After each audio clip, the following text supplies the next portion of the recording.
earlier this week during a Wisconsin rally, Trump alluded that the 2020 election was stolen and said that if reelected, he would give, quote, police their power back, unquote, and give them immunity.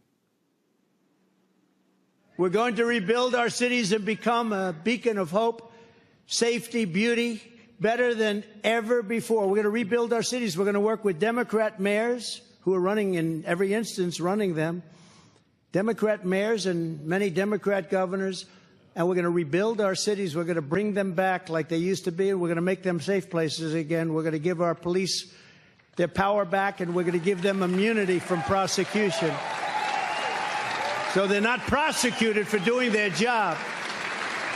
We'll take over the horribly run capital of our country, Washington, D.C., and clean up, renovate, and rebuild our capital city so that it's no longer a nightmare of murder and crime, but rather it will become the most beautiful capital anywhere in the world. On day one, I will sign a new executive order to cut federal funding for any school pushing critical race theory, transgender insanity, and other inappropriate racial, sexual, or political content onto the lives of our children. I will not give one penny to any school that has a vaccine mandate or mask mandate. I will fully uphold our under siege Second Amendment. It is under siege like never before. We will protect innocent life, and we will restore free speech rapidly. And I will do something that's very important to me, maybe more important to me than any other person in the world.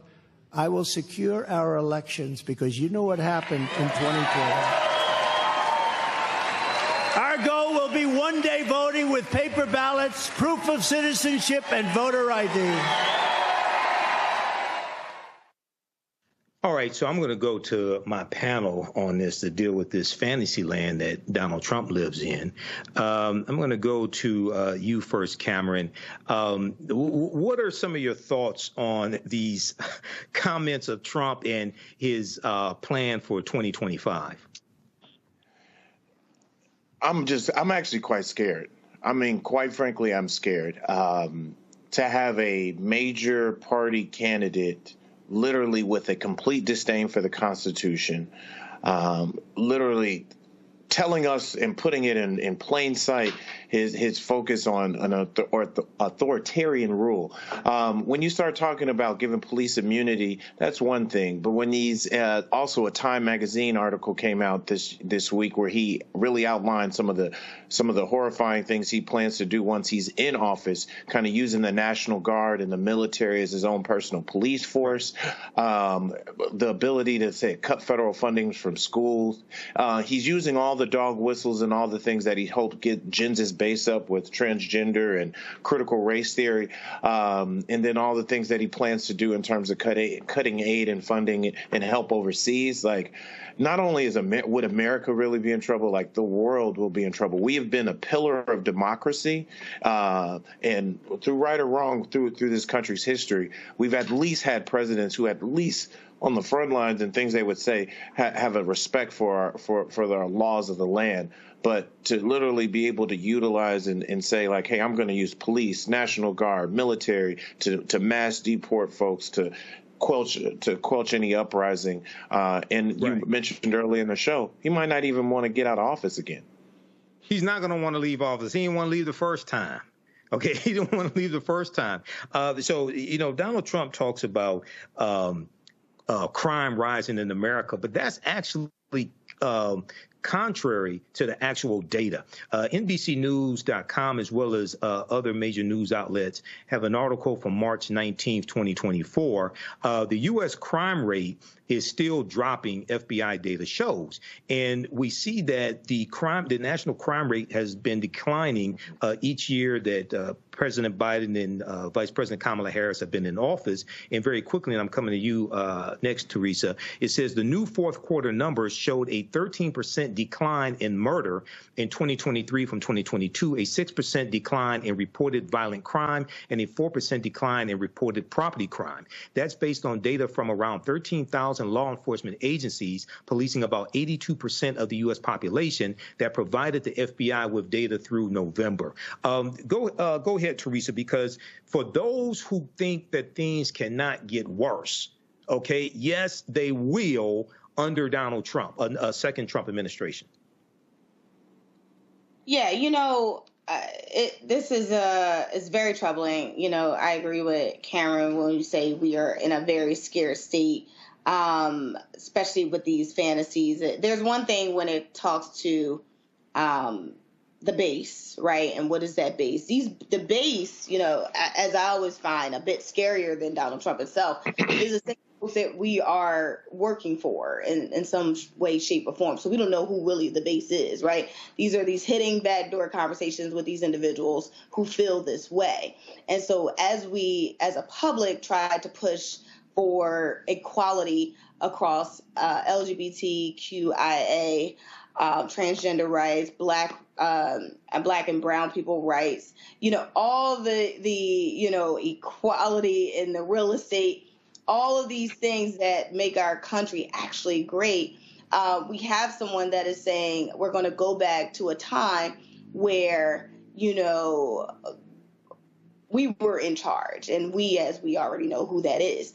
And so, and I guess earlier kind of already alluded to, it's bigger than, Joe Biden and his election. Yes, we need to vote for him, but here are the reasons why. The reasons why is because we are a united states, and that united feel and that united firm to keep violence down, to actually look at the stats. That's why we're paying for it, right? Taxpayer dollars are paying for these reports. So if we don't believe the reports and we only believe in poll numbers, what are we saying that we're doing? We're doing mismanagement of leadership. So I think there is one, again, we only have a couple months here till November to really get across the finish line with the right elected leaders, and, with someone that is, quote, on trial, fighting for their own freedom, fighting, to financially get themselves out of debt.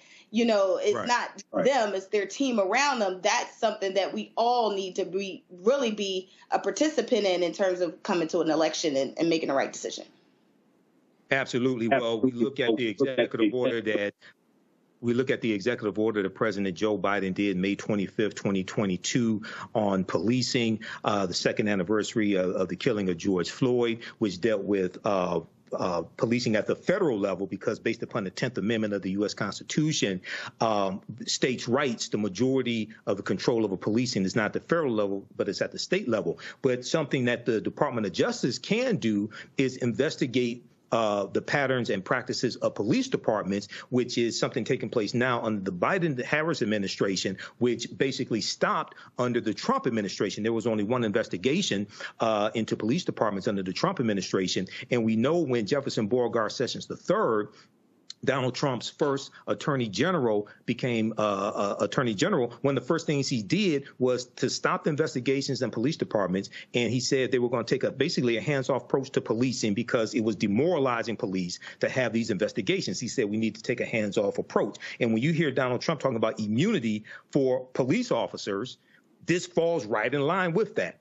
Go ahead, Cameron, with your I'm sorry. I went to Cameron already. I went to Teresa. Lastly, I got to tell people, read this fact sheet. I've talked about it before. Fact sheet: the Biden-Harris administration advances equity and opportunity for Black Americans and communities across the country. It's at whitehouse.gov. It's a 36-page document that shows you policy by policy how the policies of the Biden-Harris administration are helping the African-American community. Now, you compare that to what Trump and his cronies are saying, and you look at the 4 years of the Donald Trump administration and compare the two. You don't have to take my word for it. Proper documentation ends all conversation. You're watching Roland Martin Unfiltered on the Black Star Network. We'll be right back. Now, if you like this type of information, you can support the African History Network a few ways. Be sure to register for the online history classes that I teach on Saturdays. Ancient Kemet, the Moors, and the Ma'afa, understand the transatlantic slave trade, what they didn't teach you in school.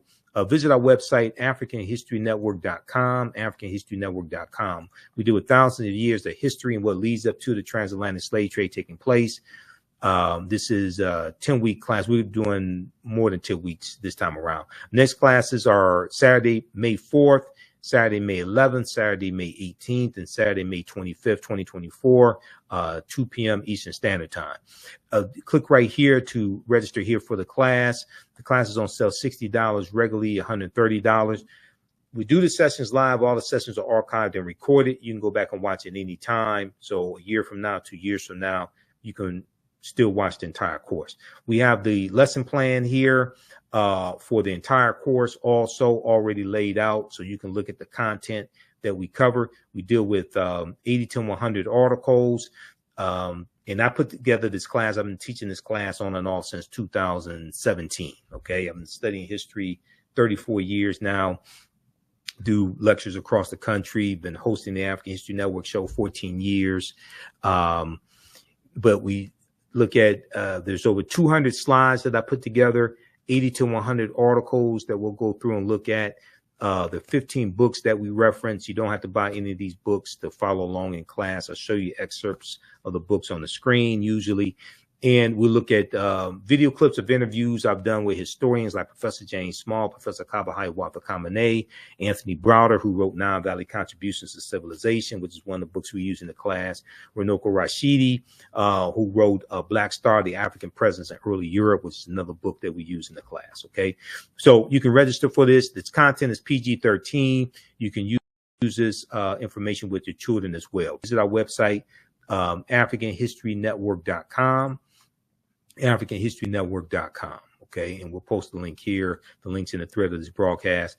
And you can support us through PayPal and Cash App, $ the AHN show through Cash App, $ the AHN show through Cash App, and through PayPal, paypal.me /the AHN show. So we have the information right here on the website as well. This is our official Cash App account, $ the AHN show, SHOW. When you go to it, it'll say Michael and show my picture there. These are fake African History Network Cash App accounts here that have been stealing money from us. There are a few other ones out there I've identified. I'm still trying to get them shut down. You can click right here on our link and it shows our QR code, okay, for Cash App. This helps us stay on the air, keep doing the research, pay some of the bills, etc. Upgrade equipment, take care of what needs to